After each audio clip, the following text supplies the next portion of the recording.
ES Audio.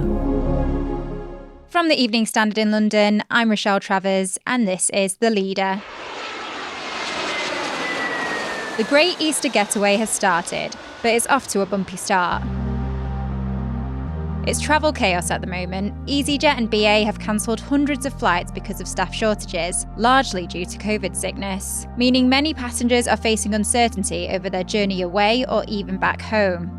Elsewhere, there's disruption at Eurotunnel and ongoing issues with ferries at Dover too. Let's just say it's not exactly shaping up to be the blissful break that many families had in mind when it came to getting away for half-term. I've been speaking to Simon Calder, the Independent's travel correspondent, who was at Heathrow a little earlier. Well, here we are in the time when everybody should be celebrating getting back to travelling the way that we used to. British restrictions, of course, have been removed completely. Other countries across Europe are gradually stripping away their rules, and everybody wants to go on holiday, particularly families who haven't typically had a chance to travel for a couple of years in many cases. So just as we want to go away, we're putting in lots and lots of demand for travellers. And unfortunately, the aviation system, as it is post-COVID, doesn't seem to be able to cope. Basically, staff shortage, and that's partly due to COVID, certainly very high levels as the Standard has been reporting right across the UK, and that's bound to have an impact on staff numbers, but also I think a kind of more systemic problem, if I may, in terms of the fact that so much expertise, so many long-serving professionals have left the industry, and you simply can't fill their roles as swiftly as you might want to. What exactly is going on with EasyJet and BA at the moment? There's a kind of competition between BA and EasyJet that nobody wants to win. Both airlines are putting in, as it were, cancellations which are preemptive. They realise that they're not going to be able to meet the demands of the passengers that they have booked, the number of flights that they said they would operate. And so they are putting in the case of British Airways, 2 or 3 weeks ahead, they are cancelling flights. EasyJet 2 or 3 days ahead. So that at least gives you a chance to reorganise your trip. But we are also seeing, and I've been at Heathrow since 5 o'clock this morning, and I've just seen flight after flight after flight being cancelled here. And those are also increasing at Gatwick, at Luton, and other EasyJet airports around the UK. So it's a mess. To be fair, many people are getting away on their holidays, albeit with some pretty long delays, but it's a position that the airlines don't want to be in. They don't want to put their passengers in, and it's also going to prove incredibly expensive for them because they have to find alternative flights for people and they have to hand them hundreds of pounds in compensation. If anyone is planning on travelling over the next few days or even next week, what should they do?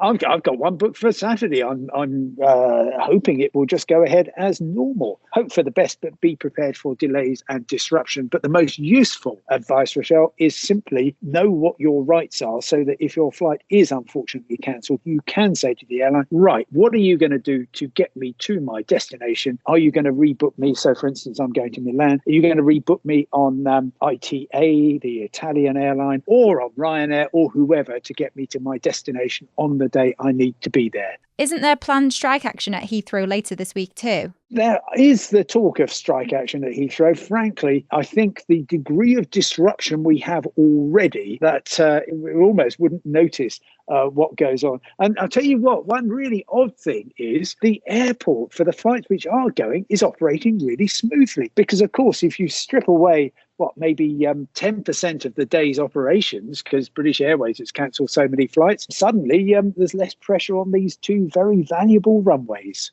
And it's not just the airlines that are experiencing problems, is it? Eurotunnel, and there's ferry shortages at Dover too. Okay. Oh, dear.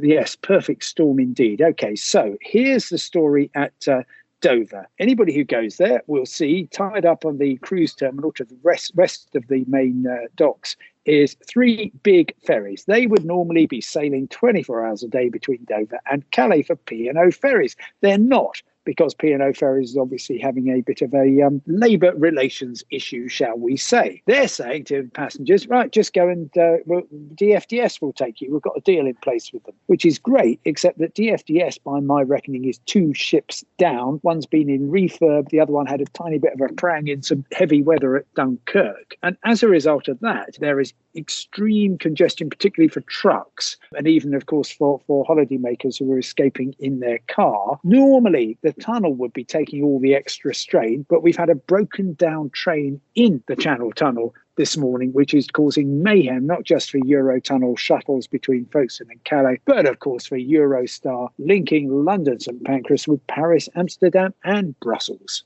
Lots of families will be trying to take advantage of the Easter half-term break. How do you think travel disruption this year is going to compare to others? Well, this is a really, really unusual Easter. Normally, Easter is a sort of fairly gentle warm-up for the main summer peak. But because it is absolutely, and I've just been hearing from London Stansted, they say this is going to, the Easter weekend itself is going to be our busiest time since the COVID pandemic. We're getting all the pressure on a very fragile, very vulnerable aviation infrastructure. And I'm afraid that is taking its toll on how well things can work. And, as always, hope for the best, but be prepared for delays and disruption.